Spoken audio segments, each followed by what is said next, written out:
السلام علیکم۔ آج ہم بات کر رہے ہیں 2025 میں منظور ہونے والے ایک ایسے قانون کی جو ادویات سے جڑے انصاف کے نظام کو شاید ہمیشہ کے لیے بدل دے۔ جی ہاں، یہ ہے ڈرگز ترمیمی ایکٹ 2025، اور یہ ڈرگ کورٹس کے کام کرنے کے انداز میں ایک بہت بڑی، ایک انقلابی تبدیلی لاتا ہے۔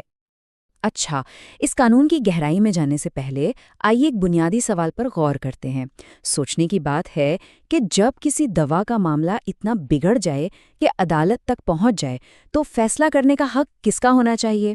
ایک جج کا جو قانون جانتا ہے، ایک ڈاکٹر کا جو انسانی جسم کو سمجھتا ہے، یا پھر ایک سائنسدان کا جو دوا کی کیمسٹری کو سمجھتا ہے؟ کس کی مہارت سب سے اہم ہے؟ تو اسی سوال کا جواب بالکل اس نئے قانون کے دل میں ہے۔ یہ ایکٹ ایک بالکل نیا ماڈل پیش کرتا ہے کہ اس مشکل سوال سے کیسے نمٹا جائے، اور اسے سمجھنے کے لیے ہمیں اس کی بنیاد کو دیکھنا ہوگا۔ تو سوال یہ ہے کہ یہ سب شروع کیسے ہوا؟ آخر اس ترمیم کی ضرورت ہی کیوں پیش آئی، اور یہ اتنی تیزی سے قانون کیسے بن گئی؟ آئیے دیکھتے ہیں۔ ذرا قانون کے بننے کی رفتار دیکھیے، یہ حیران کن ہے۔ 21 مئی کو یہ اسمبلی سے منظور ہوتا ہے، اور پھر صرف 8 دن کے اندر یعنی 29 مئی تک یہ پورے صوبے کا باقاعدہ قانون بن چکا تھا۔ یہ رفتار ہی بتاتی ہے کہ اسے کتنی اہمیت دی جا رہی تھی۔ یہاں یہ سمجھنا بہت ضروری ہے کہ یہ کوئی چھوٹی موٹی تبدیلی نہیں ہے۔ اس ترمیم نے کوئی ایک آدھ شک نہیں بدلی، بلکہ 1976 کے پرانے قانون کی جو بنیاد تھی، یعنی ڈرگ کورٹ کی تشکیل کا طریقہ، اسے ہی جڑ سے اکھاڑ کر بدل دیا ہے۔ تو پھر پرانے نظام کی جگہ کیا آیا؟ نئی ڈرگ کورٹ آخر دکھتی کیسی ہے؟ اس کا جواب ایک خاص نمبر میں چھپا ہوا ہے۔ جواب ہے 3۔ اب سے ہر نئی ڈرگ کورٹ ہمیشہ 3 ارکان پر مشتمل ہوگی، نہ کم نہ زیادہ۔ اور یہ صرف ایک تعداد نہیں ہے، بلکہ اس قانون کی پوری روح، اس کا پورا فلسفہ اسی ایک عدد کے گرد گھومتا ہے۔ لیکن اصل سوال تو یہ ہے کہ یہ 3 لوگ ہوں گے کون؟ اور یہی وہ جگہ ہے جہاں یہ قانون واقعی منفرد اور دلچسپ ہو جاتا ہے، کیونکہ ہر رکن کے لیے بہت ہی خاص قابلیت اور تجربے کی شرطیں رکھی گئی ہیں۔ دیکھیے، اس کورٹ کی ساخت کتنی زبردست ہے۔ اس کی سربراہی کریں گے ایک تجربہ کار جج جو قانون کے ہر پہلو کو سمجھتے ہیں، لیکن ان کے ساتھ بیٹھیں گے 2 اور ماہرین، ایک میڈیکل پروفیشنل جو یہ جانتا ہے کہ دوا انسانی جسم پر کیا اثر کرتی ہے، اور ایک فارماسیوٹیکل پروفیشنل جو دوا کی کیمسٹری اور اس کی تیاری کا ماہر ہے۔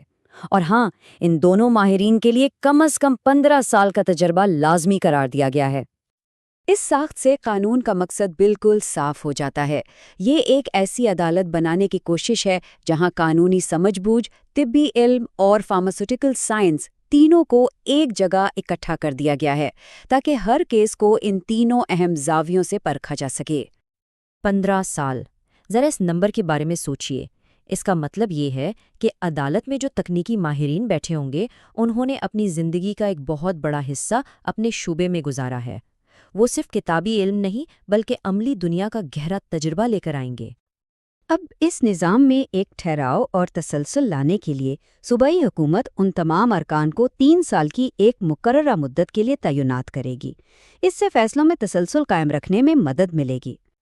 تو ٹھیک ہے، ٹیم تو بن گئی، لیکن یہ روزانہ کی بنیاد پر کام کیسے کرے گی؟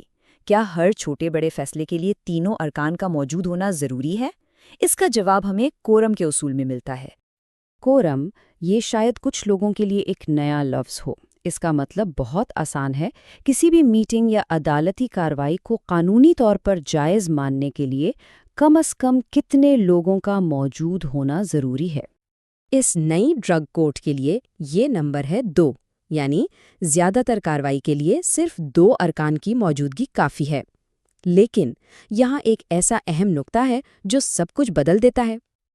اور وہ اہم نقطہ یہ ہے کہ قانون 2 طرح کی کارروائیوں میں واضح فرق کرتا ہے۔ ابتدائی سماعتیں، طریقہ کار کے معاملات، اور جو روزمرہ کی کارروائی ہے وہ 2 ارکان یعنی جج اور کوئی ایک ماہر مل کر سکتے ہیں۔ لیکن جب بات آئے گی کیس کے حتمی فیصلے کی، یعنی سزا یا بریت کا تعین کرنے کی، تب کوئی رعایت نہیں ہوگی۔ اس وقت تینوں کے تینوں ارکان، جج، ڈاکٹر اور دواساز ماہر کا ایک ساتھ بیٹھنا لازمی ہے۔ تو آخر میں بات کیا ہے؟ یہ ترمیم اصل میں انصاف کے ترازو کو متوازن کرنے کی ایک بہت سوچی سمجھی کوشش ہے۔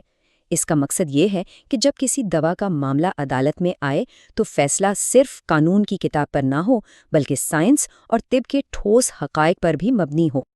یہ سب کچھ ہمیں ایک بہت بڑے سوال پر لا کر کھڑا کر دیتا ہے۔ کیا قانون، طب اور سائنس کا یہ امتزاج انصاف کی فراہمی کو واقعی بہتر بنائے گا؟ مستقبل میں اس کے کیا اثرات ہوں گے؟ یہ ایک ایسا سوال ہے جس کا جواب تو وقت ہی دے گا، لیکن یہ سوچنے کے لیے ایک بہت اہم نقطہ ضرور ہے۔